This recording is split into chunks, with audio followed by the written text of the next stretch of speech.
தனித்தனியா கோயில் குளம் அலைவதும் எதுக்கு அம்மாவின் பாதத்தில் கற்பூரம் கொளுத்து ஆனந்த கண்ணீரில் அபிஷேகம் நடத்து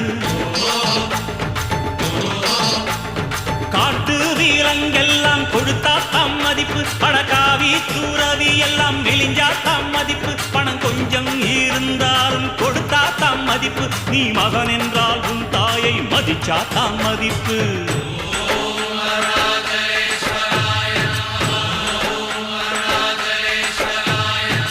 தனக்கென வாழ்பவன்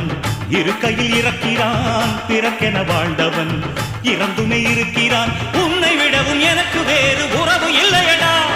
என்னை என்றும் வாழ வைக்கும் தெய்வம் தெய்வம் நீயடா அதாண்டா இதாண்டா அருணாச்சலம்